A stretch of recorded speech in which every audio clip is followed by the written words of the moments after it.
शं वरुणः शन्नो भवत्पर्यमा शन्न इन्द्रो बृहस्पतिः शन्नो विष्णुरुक्रमः ॐ शान्ति शान्ति शान्तिः।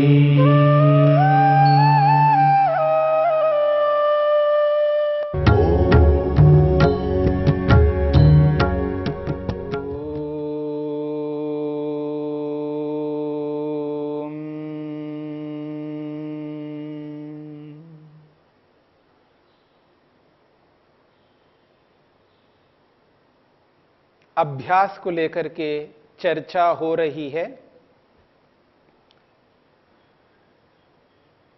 मन की वृत्तियों को रोकने के प्रसंग में महर्षि पतंजलि ने स्पष्ट किया है वृत्तियों को कैसे रोकें।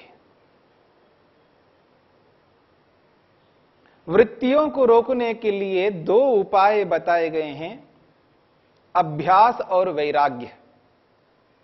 अभ्यास और वैराग्य के माध्यम से समस्त वृत्तियों को हम नितांत रोक सकते हैं। वृत्तियों को बिल्कुल रोक सकते हैं। उपाय दो हैं, अभ्यास और वैराग्य। और इन दोनों में से अभ्यास को लेकर के चर्चा हो रही है। मन की जो एक स्थिति बनाए रखना है, मन को हमें एक ही स्थिति में बनाए रखना है, उसके लिए जो यत्न हम करते हैं, जो प्रयत्न करते हैं, पुरुषार्थ करते हैं, उस यत्न को, प्रयत्न को यहां पर अभ्यास कहा है। तत्र स्थितो यत्नोभ्यासः। अब इस अभ्यास के साथ में महर्षि पतंजलि ने 3 विशेषण दिए हैं। ऐसा अभ्यास करो जिस अभ्यास को लंबे काल तक कर सके, दीर्घ काल, बहुत लंबा काल। और उस लंबे काल को इतना लंबा काल करो जब तक लक्ष्य हस्तगत नहीं होता, जब तक लक्ष्य को पूर्ण नहीं करते हैं, तब तक लंबा अभ्यास करते जाओ। और उस लंबा अभ्यास के बाद एक और विशेषण दिया है, अभ्यास लंबा हो लेकिन उस लंबे के साथ साथ निरंतरता हो। मैं वर्षों से अमुक काम कर रहा हूं, इसका यह अर्थ नहीं है कि वर्षों से करता हो रहा हूं, का रोज करता जा रहा हूं। वर्षों से करता जा रहा हूं। साल में अगर व्यक्ति 12 महीने होते हैं तो उसने 8 महीने किया होगा, अगले साल में फिर 8 महीने, किसी साल में 5 महीने, लेकिन लगातार चल रहा है, यानी लंबा चल रहा है। तो इस लंबे काल के साथ में एक और विशेषण जोड़ दिया है, निरंतरीय, निरंतरता हो, बीच में नागा ना हो।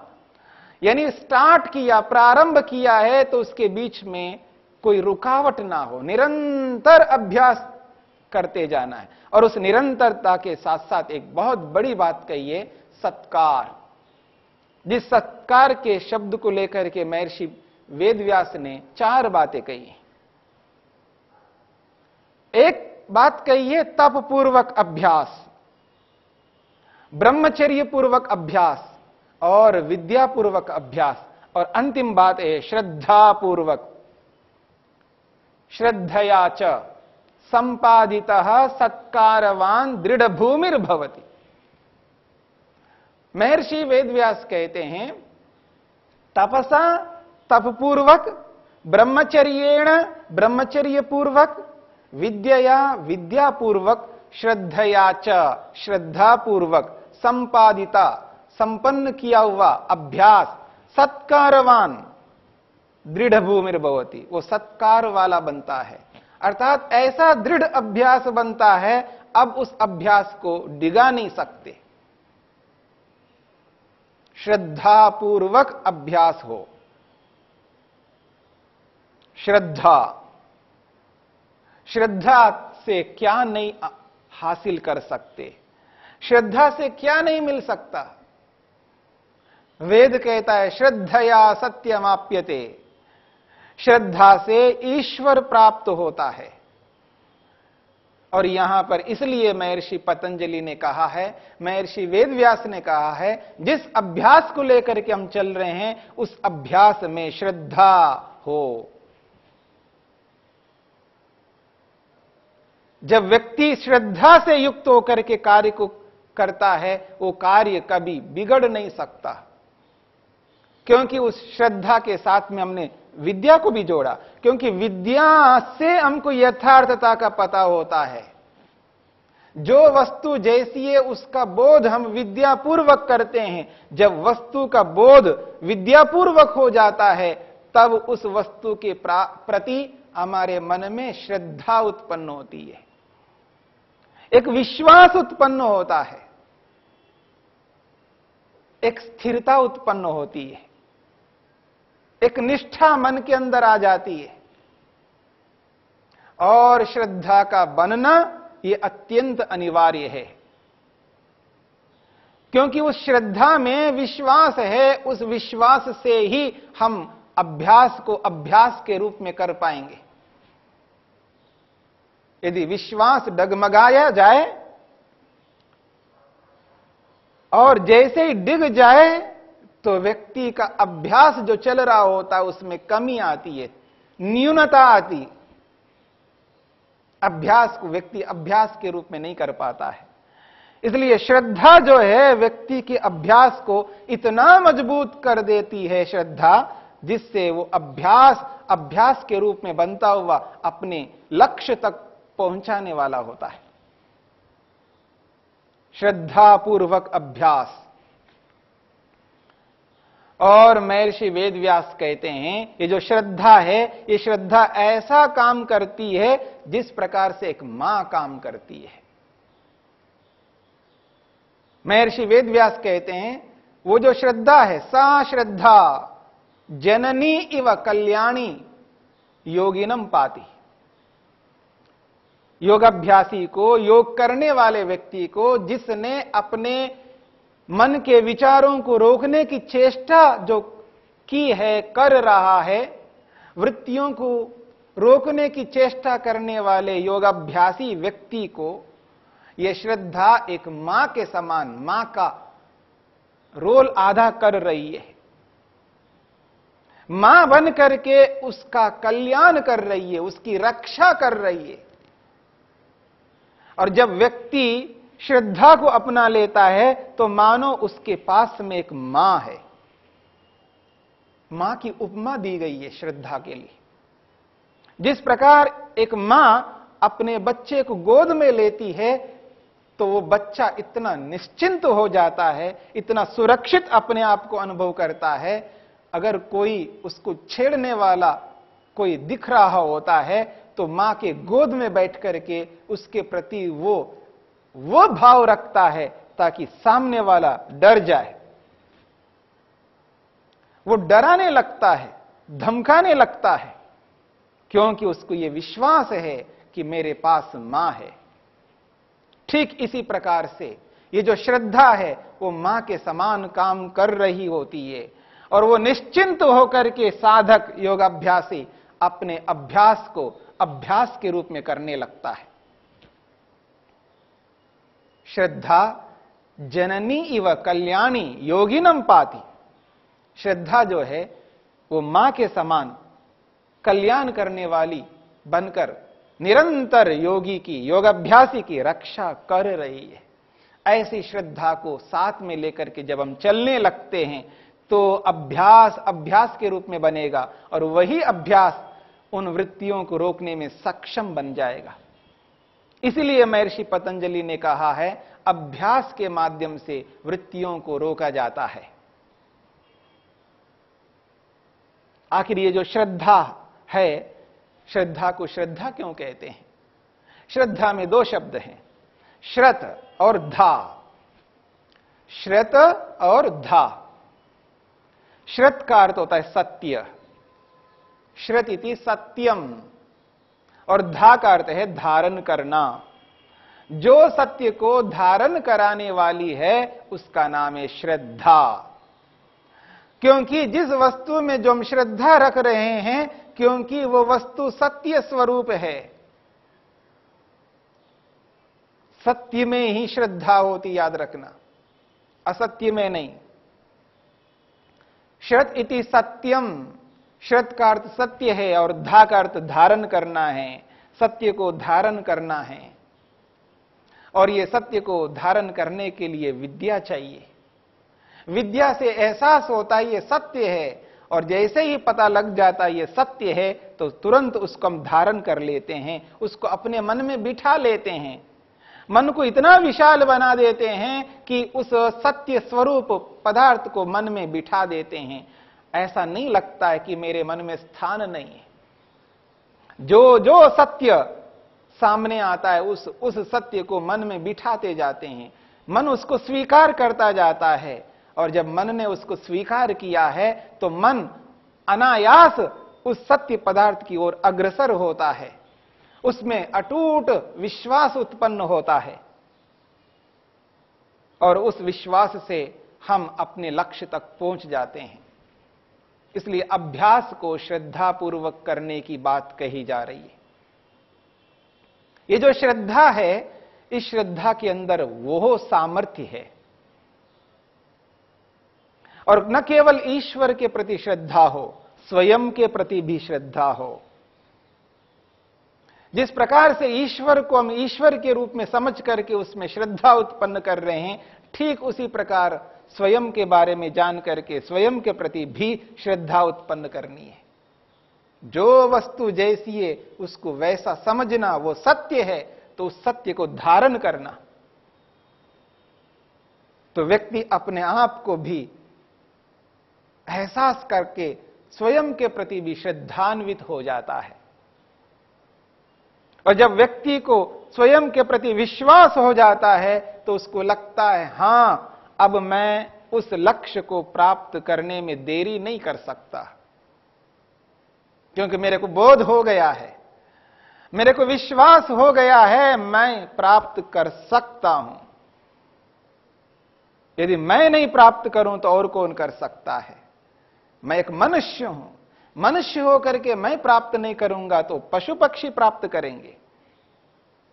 मैं जानता हूं, मैं एक चेतन तत्व हूं, मुझ में वो सामर्थ्य है। परमेश्वर ने मेरे को जैसा साधन दिया है, इस शरीर रूपी साधन, इस शरीर रूपी साधन में रह करके मैं अपने लक्ष्य तक पहुंच सकता हूं। मुझ में वो सामर्थ्य है, वो योग्यता है। अपने प्रति भी श्रद्धा रखना होगा, स्वयं के प्रति श्रद्धान्वित होना होगा। जिस प्रकार से ईश्वर को जान करके ईश्वर में श्रद्धा रखनी है, जिस प्रकार से स्वयं को जान करके स्वयं में श्रद्धा रखनी है, ठीक उसी प्रकार से जिनको हमने साधन बनाए हैं, चाहे वो शरीर हो, चाहे वो इंद्रियां हो, चाहे वो मन हो, और बाहर के स्थित समस्त पदार्थ हो, जिन जिन के माध्यम से मैं ईश्वर तक पहुंच रहा हूं, जिन जिन को मैंने साधन बनाया है, उन साधनों को साधनों के रूप में भी समझना है, और साधन को साधन के रूप में समझ करके साधन के प्रति भी श्रद्धा रखनी है। इसलिए श्रद्धा बहुत महत्वपूर्ण पड़ाव है व्यक्ति के जीवन में, एक बहुत महत्वपूर्ण साधन है। और यह श्रद्धा व्यक्ति को यथार्थ रूप में ईश्वर तक पहुंचाने वाली है। जब मेरे को यह एहसास होगा ये साधन है, साधनों के रूप में मैंने जाना है, तो साधनों के प्रति उसकी पूर्ण श्रद्धा होती है, अर्थात सत्य को धारण कर लेता है, उन साधनों को साध्य कभी नहीं मान सकता। जब व्यक्ति के मन में श्रद्धा नहीं होती है तब डगमगा जाता है व्यक्ति। इसलिए उन साधनों को साधनों के रूप में स्वीकार कर लेता है, क्योंकि श्रद्धा हो गई है, क्योंकि श्रद्धा में विश्वास होता है। और जब विश्वास उसको साधनों के प्रति हो गया है तब उसको साधन ही मानता है, और साधनों को साधनों के रूप में साथ लेता है, और स्वयं के प्रति श्रद्धा हो गई है तो स्वयं के स्वरूप को उसने जाना है और स्वयं को यथार्थ रूप में जान करके व्यक्ति ईश्वर की ओर लगातार अग्रसर होने लगता है, तब उसका अभ्यास पूर्ण हो जाता है।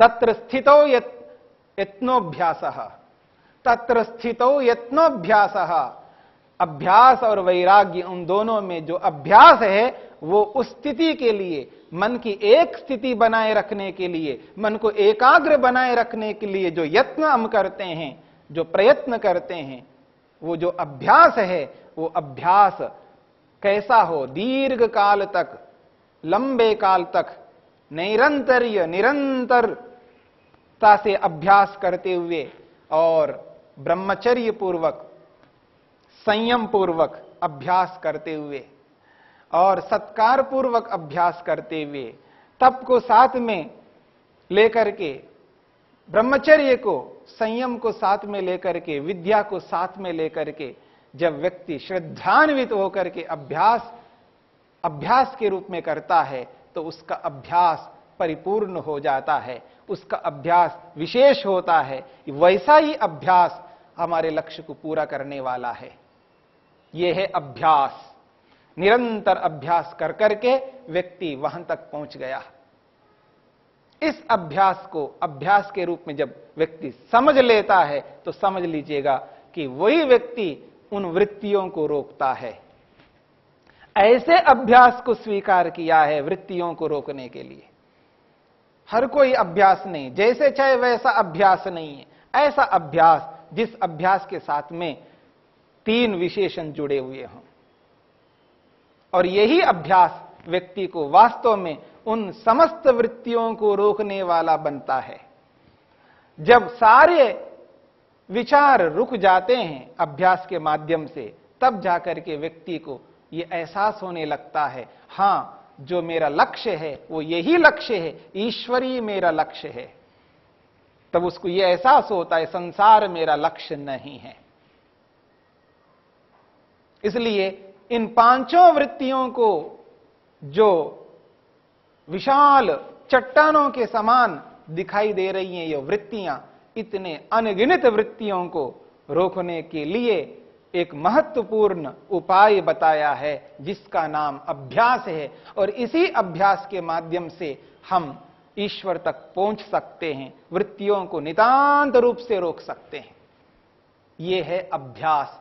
इस अभ्यास की चर्चा महर्षि पतंजलि करते हैं, महर्षि वेदव्यास करते हैं, और समस्त ऋषि लोगों ने इसी अभ्यास को करने की बात कही है। इसी अभ्यास के माध्यम से लक्ष्य तक पहुंचेंगे।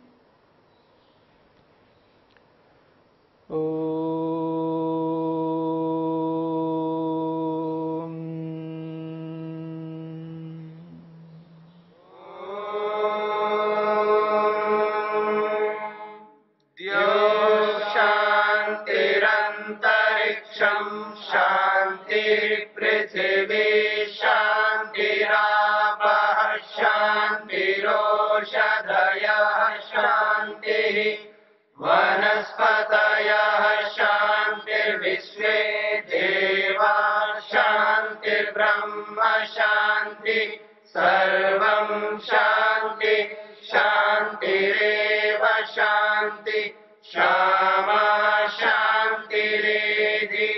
ओम शांति शांति शांति।